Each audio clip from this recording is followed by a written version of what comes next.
इस लेक्चर में हम एल्प्स माउंटेन के रिगार्डिंग कुछ डिस्कस करेंगे। एल्प्स माउंटेन पहाड़ी कहाँ पे? यूरोप में। ये वर्ल्ड मैप देखिए, ये है यूरोप आपका। यूरोप में यहाँ इस एरिया में ये माउंटेन है, बहुत सारी कंट्रीज में कवर करती है। जैसे हिमालय माउंटेन है इंडिया चाइना के बीच में, ऐसे ही ये माउंटेन है यूरोप में। तो इसमें कुछ लैंडस्केप में चेंज हुआ है क्लाइमेट चेंज की वजह से। ग्रीन हाउस गैस का इमिशन ज़्यादा हो रहा है, उसकी वजह से क्लाइमेट चेंज हो रहा है, पर्यावरण में चेंज हो रहा है, बदलाव हो रहा है, उसकी वजह से इसमें चेंज हुआ है। एक रिसर्च की है, ईटीएच टेक्निकल यूनिवर्सिटी है ये स्विट्जरलैंड के जुरिच शहर में, वहाँ पे रिसर्च हुई है। इसने कहा है कि जो स्विस अल्प लैंडस्केप है वो चेंज हो रहा है ड्रामेटिकली, मतलब अचानक से चेंज हो रहा है, इसमें बहुत सारे बदलाव हो रहे हैं। ये माउंटेन भाई साहब ये इस तरह यहाँ से यहाँ तक आर्क लाइक शेप है इसकी, आर्क की तरह, जैसे आर्क बना देते हैं ना, चाप बनाते थे सर्कल की, ऐसे इस तरह से चाप की तरह ये आर्क लाइक शेप में बनी हुई है माउंटेन। बहुत सारी कंट्रीज यहाँ पे, स्विट्जरलैंड, जर्मनी, फ्रांस, ये ऑस्ट्रेलिया, स्लोवानिया, और ये इधर बाल्कन कंट्रीज हैं, बाल्कन स्टेट बोलते हैं इधर यूरोप में, कुछ कंट्रीज को बोल के मिला के बोलते हैं 10-12 कंट्रीज को बाल्कन रीजन, और इटली वगैरह यहाँ पे ये फैली हुई है। तो यहाँ पे कुछ चेंज देखने को मिला है। क्या चेंज देखने को मिला है? इस इंपॉर्टेंट जो रिसर्च हुई है इसमें कहा है कि 1000 से ज़्यादा न्यू लेक्स, लेक्स का मतलब है झील, झील बन गई, जैसे गड्ढा हो गया उनमें पानी भर जाता है, उसी को बोलते हैं झील। न्यू लेक्स 1000 से भी ज़्यादा, 1000 से भी ज़्यादा मेल्टिंग ग्लेशियर की वजह से, जो यहाँ पे पहाड़ों पे बर्फ़ जमी हुई है वो पिघल रही है, उनकी वजह से झील बन गई यहाँ पे 1000 से ज़्यादा माउंटेन के पास। और जो स्विस ग्लेशियर लेक्स हैं लगभग 1200 से ज़्यादा, लगभग 1200 के अराउंड न्यू लेक्स यहाँ पे बनी हैं ग्लेशियर के पिघलने की वजह से। और ये लगभग कब हुआ है? लिटिल आइस एज जब एंड होती है। कब होती है ये end? Little ice age period का नाम है, ये खत्म होता है कार्यकाल 1850 के अराउंड। 1850 से लेके अब तक लगभग 1000 से ज़्यादा यहाँ पे नई झील बन गई है ग्लेशियर के पिघलने की वजह से। पानी पिघल के आ रहा है भाई, कहीं तो जमा होगा ना, पानी पिघल के आएगा, जब मेल्ट होकर आएगा तो उसकी वजह से झील बन गई है। ये स्विस एल्प है, जो मतलब स्विट्जरलैंड में जो एल्प माउंटेन है वहाँ पे जो ग्लेशियर हैं वो डिक्लाइन हो रहे हैं, लगभग 2% से ज़्यादा वॉल्यूम पिछले एक साल में डिक्लाइन हो गई है, घट गई है। इवन इफ अगर हम 2015 का जो पेरिस एग्रीमेंट हुआ था ना, अगर उसको भी पूरा वर्ल्ड अप्लाई करे, उसको इम्प्लीमेंट करे, तब भी 2/3 से ज़्यादा जो अल्पाइन ग्लेशियर है वो पिघल जाएगा, लॉस्ट हो जाएगा। अगर ये इसी तरह से ग्रीन हाउस गैस, अगर हमने ये ग्रीन हाउस गैस इमिशन करते रहे, इन्वायरमेंट में जो पॉल्यूशन होता है, धुआं वगैरह फैलता है फैक्ट्री से, कारों से, व्हीकल से। पेरिस एग्रीमेंट क्या था भाई साहब? एक लीगल बाइंडिंग ये ट्रीटी है, इंटरनेशनल ट्रीटी, जो यूएनएफसीसी एक संस्था है, यूनाइटेड नेशन की एक ट्रीटी है, एग्रीमेंट है। इसकी मीटिंग होती है हर साल। इसकी 21वीं मीटिंग हुई, इसकी मीटिंग को बोलते हैं कॉन्फ्रेंस ऑफ पार्टीज। COP21 हुआ, 21वीं मीटिंग पेरिस में। पेरिस कहाँ? फ्रांस की कैपिटल है। वहाँ पे 196 पार्टीज ने, मेंबर कंट्री ने इसको अडॉप्ट किया 2015 में। इसमें कुछ टारगेट रखा कि क्लाइमेट चेंज के लिए हम ग्रीन हाउस गैस का इमिशन घटाएंगे। तो अगर हम इसको भी सारी कंट्रीज ग्रीन हाउस गैस जितना टारगेट कंट्रीज ने रखा है उसको अडॉप्ट भी कर लेते हैं, उसके बाद भी खतरा है कि जो अल्पाइन ग्लेशियर है, अल्प माउंटेन है, जो अल्प की पहाड़ियाँ हैं, उन पे ग्लेशियर लॉस्ट हो जाएंगे 2/3 तक, मतलब 2/3। अब ये एल्प के बारे में हम पढ़ते हैं, ज्योग्राफी के लिए इंपॉर्टेंट है।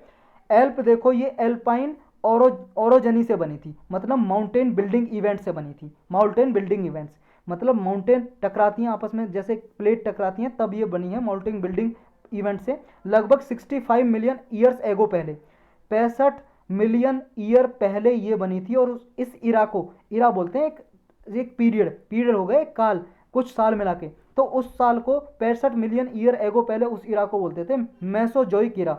मेसोजोइक इरा में ये माउंटेन बनी थी, माउंटेन। और ये यंग फोल्ड माउंटेन है, मतलब नौजवान है। फोल्ड माउंटेन का मतलब क्या है? जैसे हमारी जो अरावली माउंटेन है राजस्थान में, वो भी क्या है?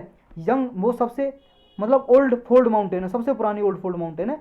ये जो यंग फोल्ड माउंटेन है, फोल्ड कैसे होती है? जैसे मान लो आप अपनी कॉपी से एक पेज काटो, मतलब फाड़ो, कागज काटो, फाड़ो कॉपी से, और इसको क्या है, इधर से फोल्ड, इधर से मोड़ो और इधर से, मतलब दोनों को ऐसे फोल्ड कर दो, इस तरह से इन्हें मतलब फोल्ड कर दो। अब जैसे ही आप इसे प्रेस करोगे दोनों तरफ से, तो ये ऊपर नीचे कुछ ऐसे फोल्ड हो जाएगा कागज। ऐसे ही क्या है, माउंटेन एक दूसरे क्या है, प्लेट टकराती हैं, तो जो एरिया है वो ऐसे फोल्ड होता है, कुछ ऊपर की तरफ निकल जाता है, कुछ नीचे की तरफ हो जाता है। तो ये क्या है, ऐसे ही बनी है, फोल्ड हो गई। तो ये यंग फोल्ड माउंटेन है। और इसमें क्या है, रगेड रिलीफ है और हाई कॉनिकल पीक है। रगेड का मतलब है ऊबड़ खाबड़, कुछ इस तरह का देख सकते हो। ये ऊबड़ खाबड़, कहीं यहाँ पे पीक है, कहीं यहाँ पे, प्लेन थोड़ी नहीं है, माउंटेन प्लेन कहाँ है? तो ये ऊबड़ खाबड़ है। और दूसरा क्या है, ये यहाँ पे हाई कॉनिकल पीक्स हैं, मतलब ऊंचे ऊंचे पीक हैं, चोटियाँ हैं, ये चोटियाँ दिख रही हैं आपको, ये ऊंची ऊंची चोटियाँ हैं इस माउंटेन पे, ये इस पे हाई पीक हैं। और ये भाई साहब ये एरिया दिख रहा है, देखो इतने सारे कंट्रीज में ये फैला हुआ है, ये माउंटेन है जो यूरोप की। ये क्या है, मोस्ट प्रोमिनेंट है वेस्टर्न यूरोप के लिए, वेस्टर्न यूरोप के लिए, क्योंकि ये फैली हुई है लगभग 750 माइल्स लॉन्ग है, लंबी है 750 माइल्स लंबी है, एक मील में होता है लगभग 1.6 किलोमीटर, इतनी लंबी है ये। और 125 माइल्स तक ये वाइडेस्ट से चौड़ी है, मतलब ये चौड़ाई है और इतनी लंबाई है 750। और लगभग यहाँ पे जो एल्प है 80,000 स्क्वायर माइल्स का एरिया कवर करती है इन आसपास की कंट्रीज में जो फैली हुई है ये माउंटेन। और ये सब ट्रॉपिकल जो मेडिटेरियन कोस्ट है, जो फ्रांस का नाइस शहर है उसको, उससे लेके जो जेनेवा में लेक है, एक झील है, स्विट्जरलैंड में जेनेवा शहर है वहाँ पे झील है, वहाँ तक फैली हुई है। और ऑस्ट्रिया के वियना तक फैली हुई है। और जो डेनूबे रिवर है वो भी टच करती है इस माउंटेन को, डेनूबे रिवर है यूरोप में नदी है।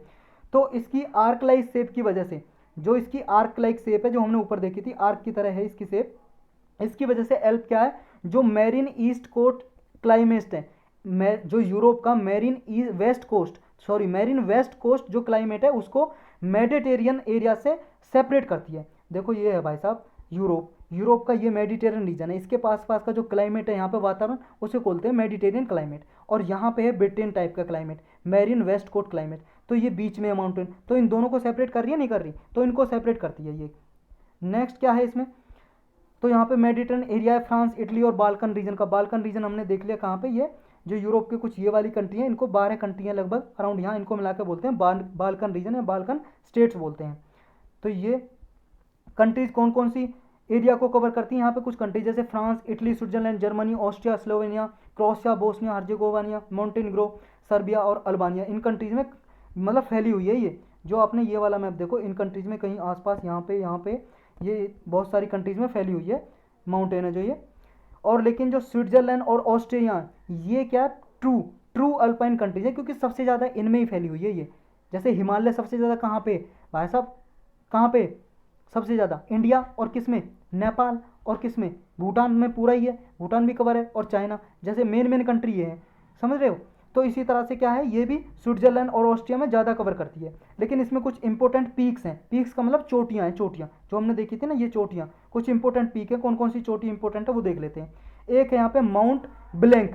माउंट ब्लैंक क्या है, सबसे हाईएस्ट चोटी है इसकी, पीक हाईएस्ट पीक पूरे एल्प माउंटेन की भी, और पूरे यूरोप में, पूरे यूरोप कंट्री की सबसे ऊंची चोटी है। जैसे हमारे हिमालय की सबसे ऊंची चोटी कौन सी है, और पूरे वर्ल्ड की भी है वो माउंट एवरेस्ट जो नेपाल में है। तो ये माउंट ब्लैंक यूरोप की सबसे ऊंची चोटी है, और किसकी, एल्प माउंटेन की भी, लगभग 4,804 मीटर की है ये ऊंची। और ये कहाँ पे लोकेटेड है, ग्राइन एल्प में, जो फ्रांस, स्विट्जरलैंड और इटली को कवर करती है। एक है माउंट रोसा, ये क्या है, मासिफ है, मासिफ का मतलब है ग्रुप ऑफ माउंटेन, मतलब माउंटेन एक ग्रुप में बहुत सारी फैली हुई हैं, जैसे ये देख रहे हो आप, ग्रुप में माउंटेन है, चोटी है, ऐसे ये मोंटे रोसा है। ये इसकी, ये क्या है, जो आपका ये एलिवेशन है इसका स्विट्जरलैंड में, स्विट्जरलैंड में सबसे ऊंची चोटी है ये माउंटे रोसा, स्विट्जरलैंड में की बात हो रही है। ये लगभग 4,634 मीटर की है, और जो सबसे ऊंची थी वो कितनी थी, 4,804 मीटर की, लगभग 4 किलोमीटर, 4.8 किलोमीटर। और ये 4.6 किलोमीटर की ऊंची है मोंटे रोसा। एक है डोम, डोम ये कहाँ है, ये मोंटे रोसा जो चोटी है, पीक है, उसके पास ही लोकेटेड है, लगभग 45 मीटर की है ये। और ये क्या है, इजियर टू टॉल पीक है, मतलब थोड़ा जेंटल है इसका जो चढ़ाव है। जैसे एक तो चोटी होगी ऐसी स्टीप है, इस पर चढ़ना बहुत मुश्किल हो जाएगा, और एक चोटी थोड़ी ऐसी होगी, मतलब इस पर आसानी से चढ़ सकते हैं। तो इजियर टॉल पीक्स है ये यहाँ पे, जो मतलब स्ट्रेट फॉरवर्ड रूट है इसका। कुछ और पीक है इंपॉर्टेंट यहाँ पे एल्प में, मतलब कुछ चोटियाँ, जैसे लिस्कम, विशहॉर्न, मैटरहॉर्न। मैटरहॉर्न मोस्ट इंपॉर्टेंट है कि, लेकिन कुछ इसमें क्योंकि 5-6 महीने पहले यहाँ पे इंडिया का झंडा लहराया गया था, मैटरहॉर्न जो पीक है। एक है डेंट ब्लांचे, और एक है ग्रांड कोम्बिन। ये आपको याद रखने हैं, कुछ इंपॉर्टेंट पीक है इसके। तो यही था इस लेक्चर में बस।